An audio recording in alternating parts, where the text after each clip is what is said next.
3 காஞ்ச மிளகாய் கிள்ளி வச்சிருக்கிறேன், அதை இதில் சேர்த்துடலாம். ஒரே ஒரு சின்ன வெங்காயம் பொடியாக கட் பண்ணி வச்சிருக்கிறேன். கொஞ்சமாக பெருங்காயத்தூள், கருவேப்பிலை கொஞ்சமாக, எல்லாமே நல்லா பொரியட்டும்.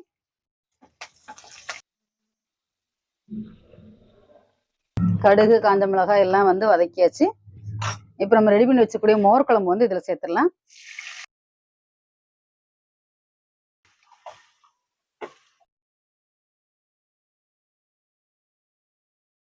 மோர் குழம்பு வந்து கொதிக்க வேண்டிய அவசியம் கிடையாது. நம்ம இந்த தாளிக்கிற அந்த சூட்டில் இருந்தாலே போதும். தாளிச்சுட்டு உடனே நம்ம அடுப்பை ஆஃப் பண்ணிடலாம். கொதிச்சா ஒரு மாதிரி திரிஞ்சு போயிடும் மோர். இப்போ சூப்பரான மோர் குழம்பு ரெடி ஆயிடுச்சு. நம்ம அடுப்பை ஆஃப் பண்ணிடலாம். நான் மோர் குழம்பு வந்து இன்னைக்கு வெள்ளரிக்காய் போட்டு செஞ்சுருக்கிறேன். நீங்கள் வந்து உங்களுக்கு என்ன காய் பிடிக்குதோ அதை போட்டு செய்யலாம். பூசணிக்காய், வெண்டைக்காய் எது வேணாலும் போட்டு செய்யலாம். இல்லை காயே இல்லாமல் கூட நீங்கள் இந்த மெத்தடில் செய்யலாம். இதே குழம்புல நீங்கள் வந்து வடை கூட சுட்டு போட்டு செய்யலாம். மோர் குழம்பு வந்து ரொம்ப ஈஸியாக செஞ்சிடலாம். அடுத்ததான் நம்ம பார்க்க போகிற குழம்பு பச்சை சுண்டைக்காய் குழம்பு.